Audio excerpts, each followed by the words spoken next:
ቦራ ዋልጠጭ ገብተሽ ነው? አይዞሽ አይዞሽ። ኧረ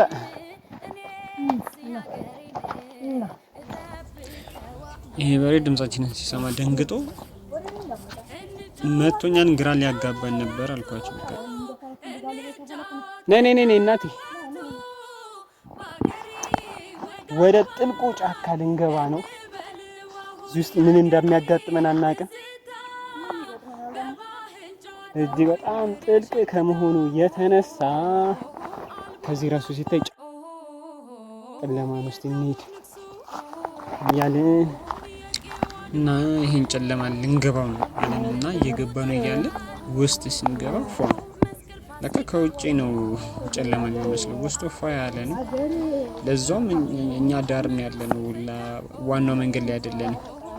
ከውስጥ በኩል በጥቅጥቅ ባለው ጫካ ውስጥ ሌላ መንገድ አለ፣ አህዮች ነው የሚሄዱበት። ይሄ ዳር ላይ ነው ያለነው። በዛኛው በኩል ምን ያህል ሊጨልም ነው በዚህ አይነት እና ብቻ ዞሮ እንደዚህ እያየን ከፍተነው አንቺ ዛፎቹ ደግሞ በጣም ረጅም እድሜ ያላቸው ናቸው። አሁን ይሄ ዛፍ 3000 ዓመት ያልፏል። ሳይዙ ሊሆን ይችላል። ያው ለህንዱ የተመሳሰለ የዚህ ዛፍ የሚያመጣ አራት ይችላል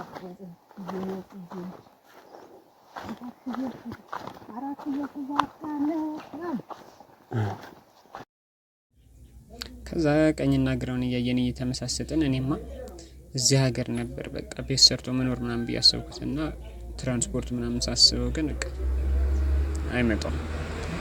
ብቻ እንዲህ በእንዲህ እያለ እየሄድን እያለ መንገድ የሚያገናኘው ቦታ ላይ ሌሎች ሰዎች በዛኛው በኩል ሲያልፉ አየናቸው። ጭላንጭል ነው እንጂ የሚታየው ለእኛ ራሱ አይታዩም፣ በካሜራ ራሱ አይታዩም። የቦታው ስም እየጠፍቷት ነበረ ስንጠይቅ ደብረ መስካይ ነው አሉ። ዞሮ ደብረ ሀይ በሚለው ታውቀው ኖሯል ነው ለካ ውስጧ ነው የጠፋባት። እያወቀችው ረስታው ነው። እሺ ዙሪ ደብረ ሀይ የዝግባ ዛፎች ያሉበት ደን ያለበት የደብረ ሀይ ደን ይሄ ነው። ኦኬ ብቻ ግን ሁለት የተመኘኋቸው ነገሮች፣ አንደኛ ደህና ካሜራ ቢኖረኝ፣ ሁለተኛ ደግሞ ባንቸኩል ኖሮ በቃ ረጋ ብዬ ሁሉንም ነገር ለመቅረጽ እንድችል ብዬ ያሰብኩኝ ነበር። ምክንያቱም አሁን ያለኝ ካሜራ ኦልድ ነው፣ ስንቀሳቀስ በጣም ሼክ ያደርጋል። በጣም በቃ ቀስ ብዬ እንዳልቀርጽ ደግሞ መፍጠን ነበረብን። ዞሮ እንደምታዩት ይህን ይመስላል ቦታ። እንዴት ናችሁ? ይኸው ለ5 ሰዓት አካባቢ ተጉዘን እዚህ ደርሰናል። ይሄ ጫካ ደብረ ሀይ ነው ብላለች ማዘር። ደብረ ሀይ እግዚአብሔር ያለበት አካባቢ ደብረ ሀይ ጫካ ነው።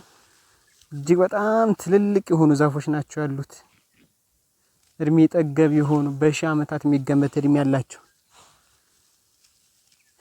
ቦታው ደግሞ ሽታው ምናምን እስካሁን ያልወጣልኝ ነገር ከውስጤ የቦታውና የከብቶቹ ሽታ እንዴት ደስ እንደሚል።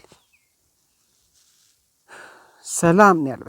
ሰላም አየሩ ደግሞ የሆነ የአዲስ አበባ አይነት አየር አለው። ወይና አደጋ ነገር ነው።